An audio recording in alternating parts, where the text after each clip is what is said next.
The term Holy Grail is an endearing term for top-end items you hear amongst collecting circles, be it within the toy hobby or other similar passions.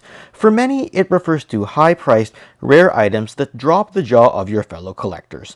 For me, the best personal Holy Grails add a deeper layer to this, and I'd suggest that the acquisition of a Grail piece of my own also infers an emotional connection to said piece.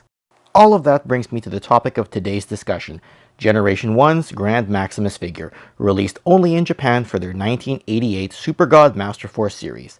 Let's begin. Hi everyone, this is Ken with Toy Connections. If you enjoyed this video and would like to be notified of my future content, please be sure to hit subscribe. Also, if you're able to help the channel grow, head over to my Patreon site and consider a monthly pledge where you'll be able to unlock exclusive content and other benefits. That's patreon.com/toyconnections. The link is in the description below, as is the list of names for this channel's existing Patreon supporters.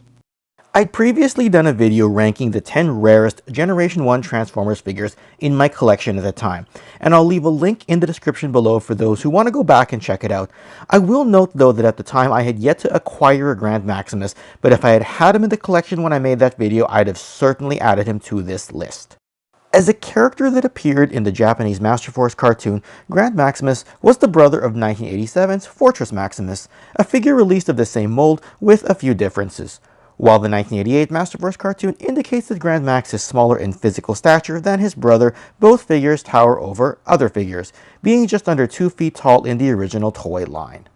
In storyline, as far as the 1988 Masterforce cartoon is concerned, Grand Maximus is dispatched to Earth to help Metalhawk and the other Autobots. His size and strength were needed to combat such villains as the large Decepticon known as Black Zarak, who as a toy was a recolor and a slight retool of the previous year's Scorponok figure. The name Grand Maximus refers to his fully combined mode, while his Headmasters are named respectively as Grand, which is the smallest component that's the equivalent of the spike head in the previous year's Fortress Maximus, as well as Grand, the larger Headmaster that equates to Fort Max's Headmaster known as Cerebros. In my acquisition of this figure, I was glad to get the box as well. Now, while it's not a perfect box, the graphics still remain strong over the many years of its existence, and it's a good display piece, although admittedly, I don't have the inner styrofoam nor the instruction manual. It is cool to see both this box and the Fortress Maximus box displayed side by side, seeing as they are both the same size, just like the figures inside of them. The back of the art for the Grand Maximus box details the Pretenders and Power Masters theme that dominated 1988, while the Fortress Maximus box shows the prior Headmasters theme of 1987. Now for a couple of key things with this Grand Maximus toy. He comes with a large sword, which yes, also comes with the Japanese version of the Fortress Maximus figure from the previous year, though it was absent from the Fort Max 1987 American release. He also comes with a unique Pretender shell for his Headmaster, which in my opinion is the best added item that we have not yet seen prior to this. My personal one is missing the small guns for the Grand Max equivalent of Cog and Cerebros, though I'm still happy to have the item either way. And like Fortress Maximus, Grand Max comes with a lot of the same weapons and accessories, albeit in a different color scheme, and like his brother before him, he certainly had no shortage of these. Similarly, he transforms into both a city mode as well as a battle station mode. So the fact that this figure was a local purchase in the Vancouver area helped entice me to buy it, allowing me to sidestep the risks that are typically associated with shipping an item of this size, not to mention import fees had it been an international purchase. The last time I saw one for sale in my local area was all the way back in 2004, so it has been a long time since seeing another one that was available to me that was nearby. As such, perhaps the most rewarding factor of getting this figure isn't the size and shelf presence, but just the sheer length of time between opportunities to make this purchase. Simply put, as the years went on, I had pretty much resigned to the fact that eBay would have been my best option, but I consider myself fortunate that a better option did pop up.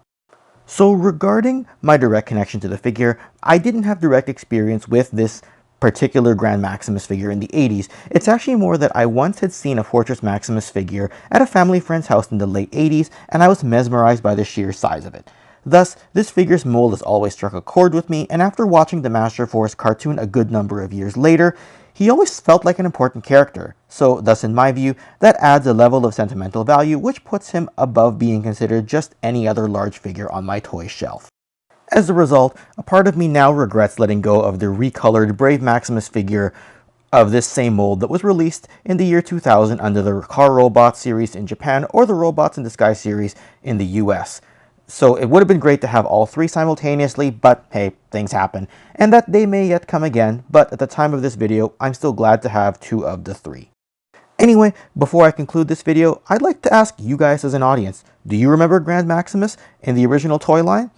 If so, or if not, how do you like his colors compared to the more widely released Fortress Maximus figure? Leave a comment below, and feel free to have a look at some of my other videos here. Please share this video with your fellow Transformers fans, subscribe if you already haven't, and I'll see you again soon with some more of my favorite toys. Take care.